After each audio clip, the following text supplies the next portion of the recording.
Nous sommes de retour à notre magazine de télévision. Madame, Monsieur, bonsoir encore une fois et merci de suivre cette émission, je vous le rappelle, qui met l'accent sur les réalités africaines, ici même au niveau de l'Amérique du Nord et pourquoi pas à Montréal. Si vous nous suivez à partir de YouTube, je vous dis bonjour et merci de nous suivre depuis Montréal.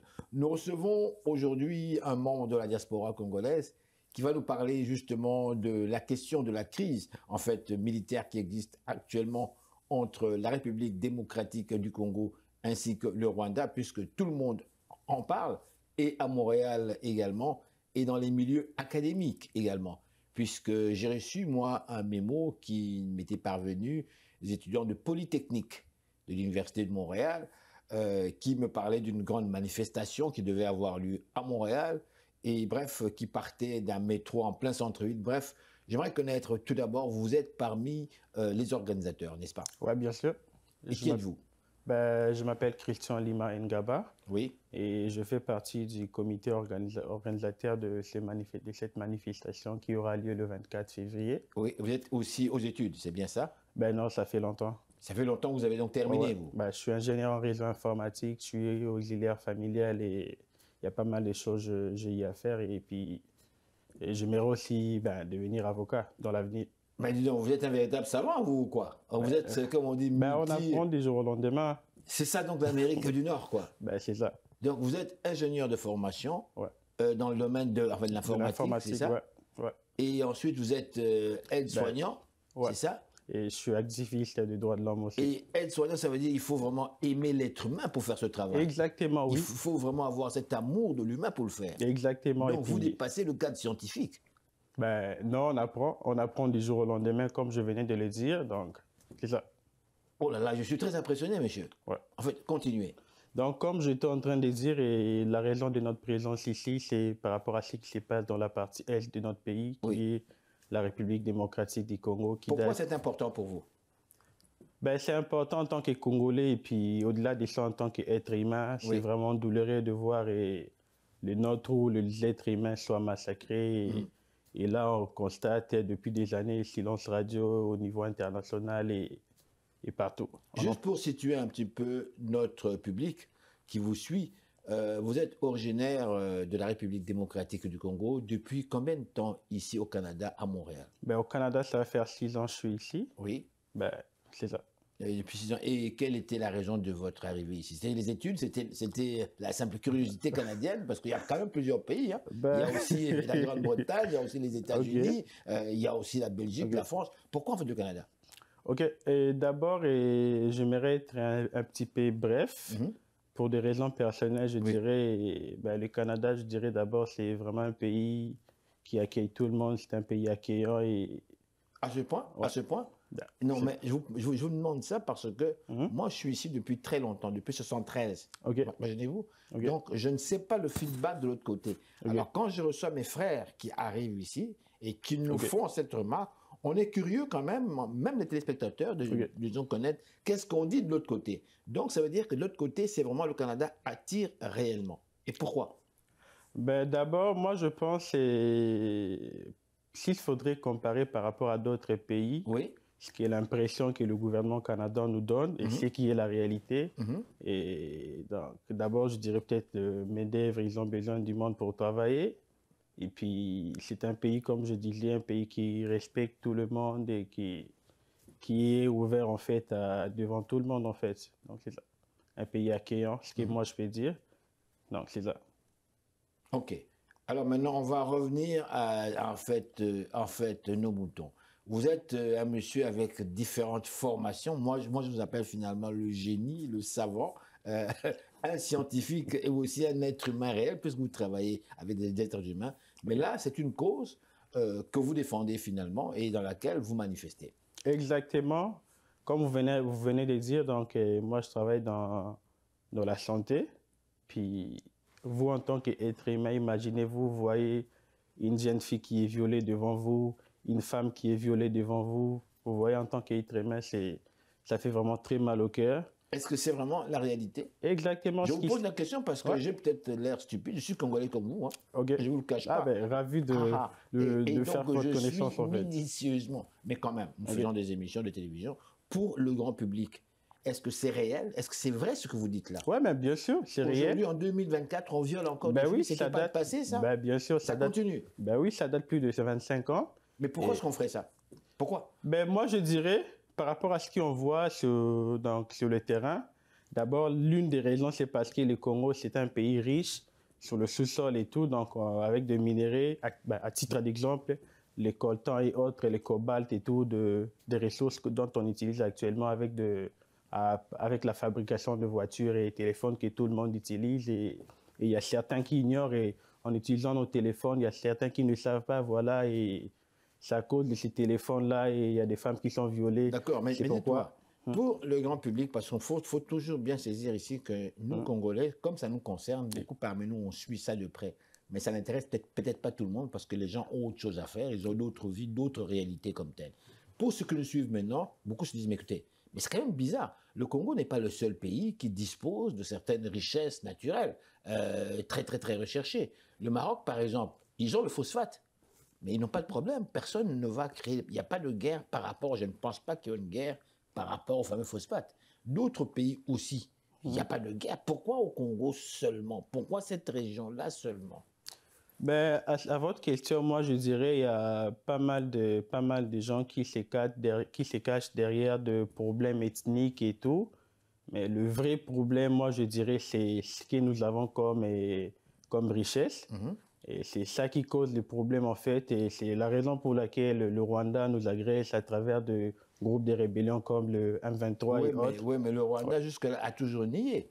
Paul Kagame a toujours nié. Paul Kagame a dit, voilà, c'est plutôt les Congolais qui nous provoquent. Et nous, on n'a rien à voir là-dedans. Mais c'est ce qu'ils ont toujours dit. Alors, qu'est-ce que vous dites de cela, vous? Moi, je dirais que c'est de la politique. Rire, hein? C'est de la politique. Là, c'est de la politique. Et il y a dans des situations pareilles, personne ne va avouer. À titre d'exemple, vous attrapez quelqu'un qui vient à peine de tuer quelqu'un. C'est vraiment difficile que cette personne puisse avouer que non, voilà, c'est moi qui ai tué telle personne. Vous voyez? C'est ce que nous voyons sur le terrain et c'est réel. Et puis, donc c'est ça. Nous avons vu beaucoup de rapports, beaucoup de résolutions qui ont été adoptées par le Conseil de sécurité des Nations Unies, mais sur le terrain, il n'y a rien. Et il y a eu beaucoup de rapports qui ont été faits par la MONUSCO. Et donc, sur le terrain, il n'y a rien qui se passe en fait. Et donc, c'est ça. Moi, je dirais, s'il faudrait interpeller, je dirais en premier lieu, je m'adresserai aux Nations Unies. Oui. À titre d'exemple, le Canada qui en fait partie. Nous voyons le Canada et... Croyez-vous que les Nations Unies peuvent faire quelque chose réellement? Mais bien sûr. Croyez-vous, concrètement? Bien sûr. Mais face à ce qui se passe au Congo, ce n'est pas le cas en fait. Oui. Vous voyez, on a l'impression, c'est comme si on vit dans un monde de 2 poids, 2 mesures. Mais il y a une chose par contre. La crise congolaise qui date des années 60, après l'accession du Congo à son indépendance politique. Rappelez-vous, Moïse Tshombe déclare sécession dans la province du Katanga, la riche province donc du Katanga. Certains parlent du fait de l'influence, comme vous le savez, belge comme telle, ainsi que des puissances hégémoniques à l'époque, dont les États-Unis. Bref, on parle de la crise congolaise à cette époque-là. Il y a eu des morts et des morts et des morts, ce qui a conduit plus tard à l'arrivée de Moïse Tshombe comme Premier ministre du Congo. Ça n'a pas duré, paf, il était parti. Bref, je m'arrête là. Alors, quand on parle d'une crise, cette crise, elle date. On a peut-être tendance à oublier. Il y a eu beaucoup de gens qui sont morts. Ouais. Il y a eu beaucoup de familles blessées. Beaucoup. Depuis 60, imaginez-vous, on est en 2024 aujourd'hui. Exactement. On parle encore et encore de la crise congolaise. Alors, pour le public, nombreux parmi eux disent, mais est-ce que vous êtes niaiseux chez vous ou quoi? C'est quoi le problème? Vous ne pouvez pas vous calmer un peu, mettre les choses en règle et puis profiter de cette richesse que vous avez? Mais moi, je dirais d'abord, le Rwanda, c'est vraiment un pays manipulateur. Comme vous venez de soulever, voilà, cela date il y a très longtemps. Oui. Et moi, ma grand-mère paternelle vient d'Ituri, à Djougou précisément. Ituri, ça c'est... Situez-nous un petit peu. Ouais. Toutes ces régions-là, parce qu'il y a de la richesse dans... Donc Ituri, c'est vers le Kivu toujours, n'est-ce pas? Ouais. D'accord. Donc on parle de l'Est, quoi, c'est ça? Ouais. Il y a ma grand-mère qui vient de Djougou, dans l'Ituri et tout. Ma grand-mère, la famille de ma grand-mère paternelle a vécu cette situation, en fait. Vous voyez? Donc, comme je disais... Quelle situation? Quoi exactement? Dans des situations, comme je suis en train de dire, vous voyez, il y a... Le Rwanda se cache derrière de problèmes derrière de problèmes ethniques et tout. Mais ça, c'est votre interprétation. Mais ça, c'est votre interprétation. Non, mais c'est la réalité. À titre d'exemple, si vous voyez sur le terrain, on va être pragmatique en fait. Vous parlez de votre grand-mère. Ben, moi, ma grand-mère, parce que ma grand-mère a vécu la même situation en fait. Quelle situation? Parlez-nous-en, s'il vous plaît. Si elle a quitté là où elle était, c'était à cause de la guerre en fait, tout ce qui s'est passé là. Et le problème ethnique dont le Rwanda est en train de manipuler, ça fait partie dans ce qui se passe avec de problèmes comme des Banyamulenge, tout ça, les Rwandais manipulent en fait à travers ces problèmes-là en fait. Ils cachent derrière tous ces problèmes-là pour essayer de... Le Rwanda peut nier. Le public qui vous suit maintenant, qui vous écoute en ce moment, on se dit, mais ça c'est votre affirmation à vous. Vous le savez aussi bien que moi, nous sommes dans un monde qui est visible, où tout est limpide. On peut vérifier facilement vos dires. Ce que nous vous demandons ici, c'est de nous sortir les éléments. Vous nous parlez par exemple de votre grand-mère. Moi, je suis curieux de connaître l'expérience de votre grand-mère, que vous connaissez certainement. Parlez-nous-en. Ma grand-mère est, comme je disais, donc ma grand-mère est de l'Ituri à Djougou. Donc, c'est là où elle est née. Elle est venue à Kinshasa et elle s'est installée à Kinshasa, donc là où elle a perdu presque toute sa famille. Ça date il y a très, très, très longtemps. Et puis, vous voyez, tout ça, c'est à cause de ce problème-là qui se passe dans l'Est du Congo, avec des problèmes ethniques et en particulier... Elle a dû quitter donc, elle a dû quitter quoi. Ouais, elle a dû quitter pour s'installer à Kinshasa pour, vous voyez, avec la situation qui se passait là-bas. Et puis, en fait, c'est vraiment grave et pas mal, on a beaucoup de familles qui se trouvent dans l'Est du Congo. Avec des situations pareilles, c'est vraiment triste en fait. Dites-moi, sentez-vous sincèrement, vous qui êtes concerné directement. Et puis, oui, allez-y. Et pour en finir, je dirais, moi je vous invite à prendre connaissance sur la résolution qui ont été annoncées par le Conseil de sécurité récemment. Laquelle qui est? J'ai oublié le titre exactement, c'est 27 d'ici, quelque chose comme ça. Mais c'est vraiment... Avec le rapport mapping, c'est ça? Oui, exactement. C'est vraiment récent et tout. Vous pouvez voir avec de résolutions qui ont été adoptées. Mais disons que le rapport mapping date quand même de plusieurs années. Oui, on en parle avec le Conseil de sécurité, on en parle à plusieurs fois et tout. Et c'est vraiment déplorable. Mais là, ils ont décidé qu'ils vont agir. C'est bien cela? Ça fait très longtemps. Quand est-ce qu'ils vont agir? Ça fait très longtemps. Plus de 25 ans, ça fait très longtemps. Ça fait très longtemps. Imaginez-vous, vous êtes là, en tant que père, vous voyez votre fille en train d'être violée par un adulte.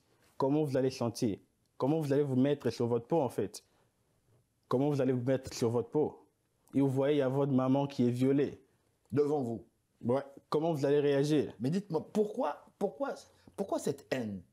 Pourquoi agir? Parce que là, on cherche à atteindre la personne dans le fin fond de sa personne. Créer un monstre. Pourquoi? Moi, je dirais tout simplement, c'est la méchanceté en tout cas. C'est plus que la méchanceté. Exactement. C'est pourquoi nous allons manifester le 24 février à Montréal, le 24 février 2024. Est-ce que c'est réel ou est-ce que vous n'en mettez pas? Bien sûr, c'est réel. Vous pouvez aller voir le vidéo, vous pouvez aller consulter les rapports avec la MONUSCO et autres, et vous allez voir. Comment expliquer que les grands médias n'en parlent pas? Ou en fait qu'on en fait moi, je dirais tout simplement, c'est l'hypocrisie en fait.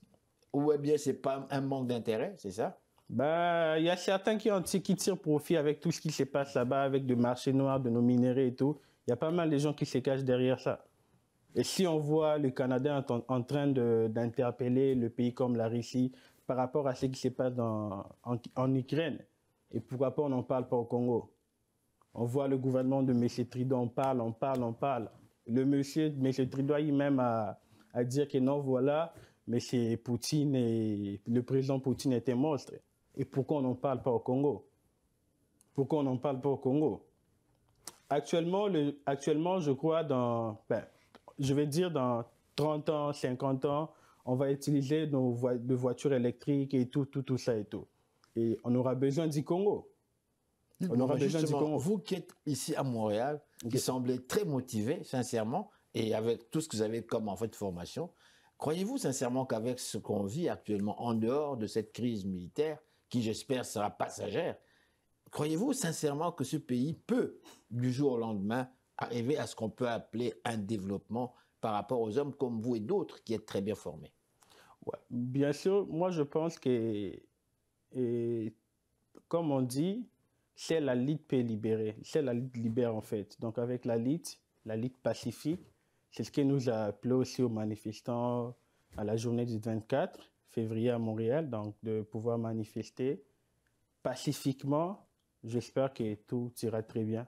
Mais nous invitons le Canada, membre des Nations Unies, de prendre ses responsabilités. Et j'en parle ou je m'adresserai personnellement au gouvernement canadien à travers M. Justin Trudeau, parce que nous voyons M. Trudeau et s'implique totalement dans l'affaire de l'Ukraine, dans la guerre de l'Ukraine en fait. Et on se pose la question pourquoi pas au Congo. Bien. C'est ça. C'est comme nous avons l'impression, c'est comme si le gouvernement de M. Trudeau nous fait savoir, c'est comme si la vie de peuple ukrainien vaut plus que la vie des Congolais. Et c'est déplorable. En tant que citoyen vivant au Canada, donc c'est ça. C'est vraiment triste. Je dois vous dire, écoutez, merci infiniment d'avoir participé à l'émission. On a déjà dépassé le temps nécessaire. Merci beaucoup. Merci encore. Ça nous devrait. Merci. Bonne journée. Merci. Alors voilà, monsieur, restez là. Nous sommes de retour tout de suite après ces réclames publicitaires.